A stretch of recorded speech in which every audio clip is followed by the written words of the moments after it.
Hey, hey, hey. It's Filter Free Friday, y'all. Listen, I am so glad y'all here. Whenever something would go wrong and I worked inside an organization, we would pull everybody in a room, figure out who was responsible, who did this. And then a group of people, a team would be put together to do an after action review to unpack it all to see what happened, what went wrong. Then they would be charged with creating an SOP, a standard operating procedure, a list of steps that you have to go through to keep this thing from happening again. And forever, everyone will remember that one time, right, that things went wrong. But my question is, when things go right, what do we do? It's like there's an expectation that things go right. So when things go right, it's like if anybody even acknowledges it, if they say anything at all, it's here's an ice cream party, or here's a koozie, or here's a sticker, or $5 Starbucks gift cards. Shelly Jadaborg, if you're listening, that joke is for you. But what if when things went right, we said, who's responsible? What if we put a team together to study what went right? What if you pulled that team together in a room to do an after action review to say, here are the steps, the standard operating procedure that we want to go through to make sure that we can recreate this and have it happen again. Because we put so much energy in failure, because we study it, because we make people fearful about being the one who's responsible. You see, when we say we want to hold people accountable, what we really saying is, who can we blame?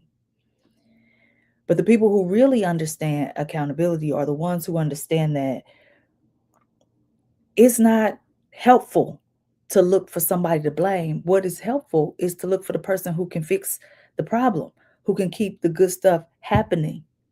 Because what we create when people feel like they can't make mistakes, or if doing good gonna get you nothing, but doing bad is gonna get you all the attention, what you create is what my grandma would call no backbone having jellyfish. People who are afraid and lack the courage to be able to move forward. That's what you get. That's what you get. And so all I'm suggesting here is for those of you who lead people in any way, if your tendency is to only talk to people when things are going wrong, when the project is late, when you don't have what you need, when you need to check on status or something, but you don't ever talk to them when things are going right, you know those people you got on your team. They come to work, they do what they're supposed to do, no harm, no foul. They don't want to talk to you, you don't want to talk to them. And so you don't. If you are not having your standard one-on-one conversations, and this can be used personally and professionally, if all you do is talk to people when something has gone wrong, what they learn is that's the only time you talk to them. And so they start to realize that it's no benefit for them to go outside the box, to try something new, better, different. Why? For what? Why take the risk of messing up? People want to say, oh, fail forward, fail fast. Yeah, yeah. Not in my experience.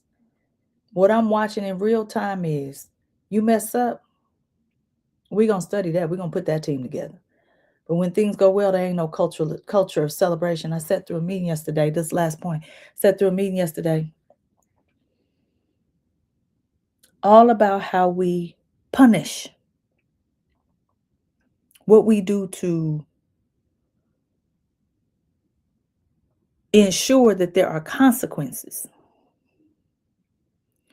But I am emphatic about this belief that celebration is a strategy for creating the environment you want. You know, tomorrow is the 4th of July, and it is a complicated holiday for many people.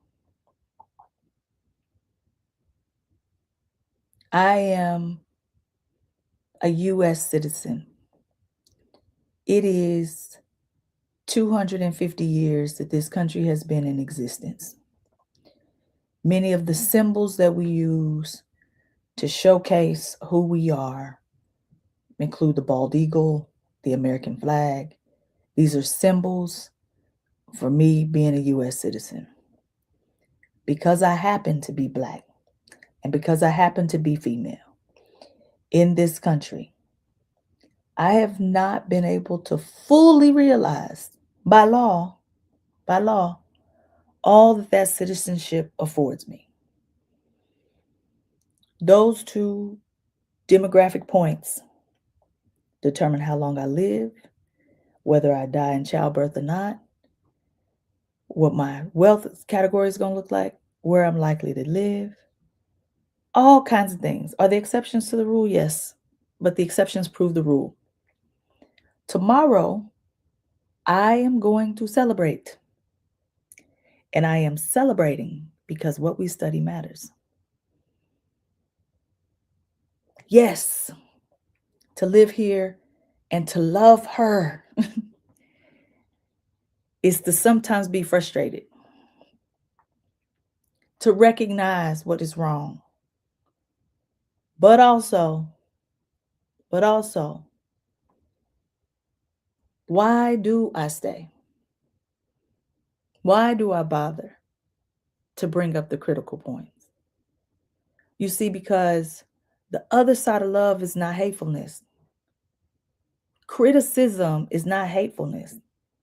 Criticism is not dangerous. It is helping us to get better. And I'm talking to me just as much as I'm talking to you.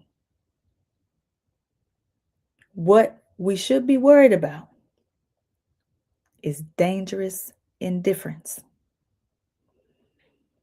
The person who don't care enough to criticize. The person who don't care enough to engage. The person don't care enough to be bothered. I've had that situation, personally and professionally. At least there's some energy behind hate. You don't know how bad it is when somebody don't even care enough to hate.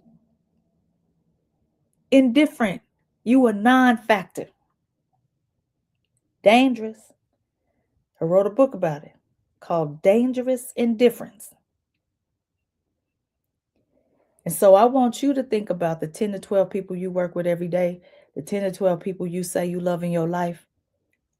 Have you started to look like you indifferent?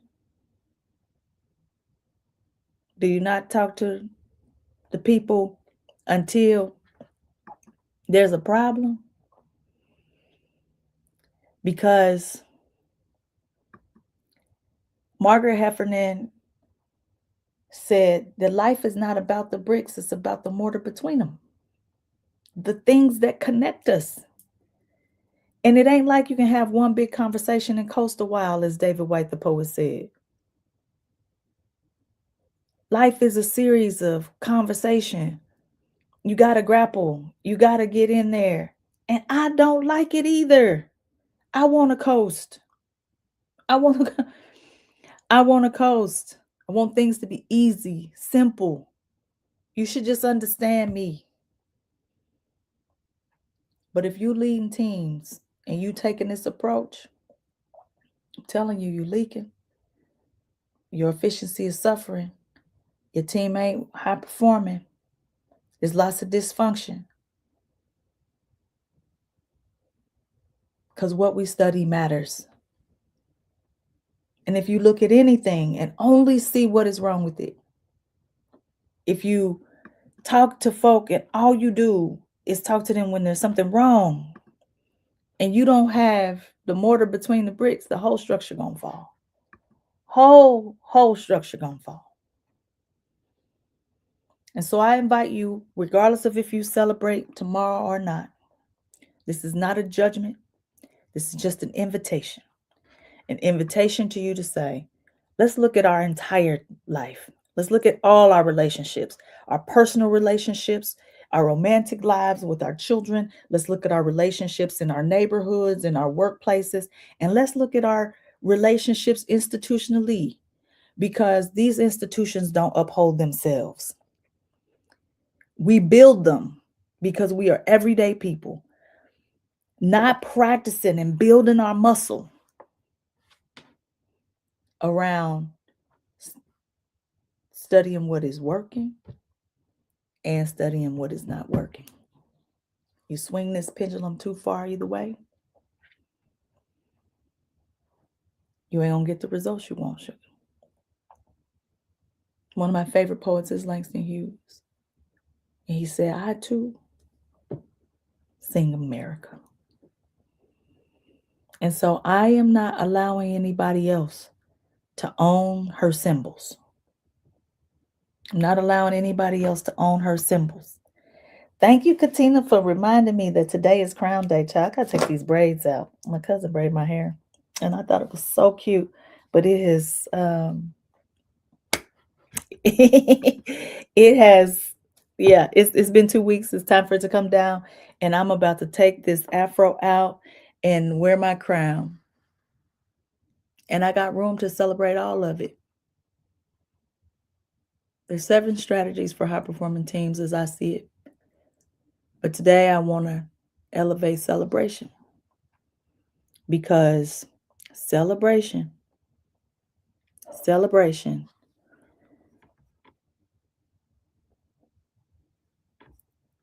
celebration.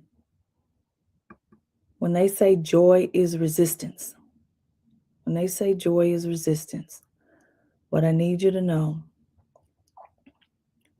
is that our ancestors knew something. They knew something. They knew something. Stop acting like you got here and you know better. That nobody before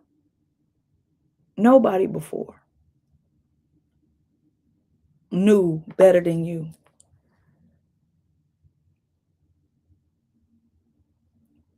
I was at an event last week in Detroit, and the Reverend Dr. Otis Moss III said, there's a different kind of intelligence that we don't give enough credence to.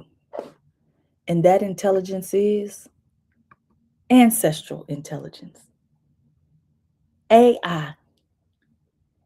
And I'm telling you that there are people who have been in much worse situations than you are right now. And those people would be honest and real about what is happening today, and optimistic and hopeful about what could happen tomorrow. And they believe that they control the destiny, that they could do something about it. And they knew that if you lose hope in the idea of what you want, it all falls apart. So you take a look at what you study, whether that's people, whether that's your relationships, whether that's the institutions, and just see if you got some balance there. It's Filter Free Friday, y'all. We got work to do.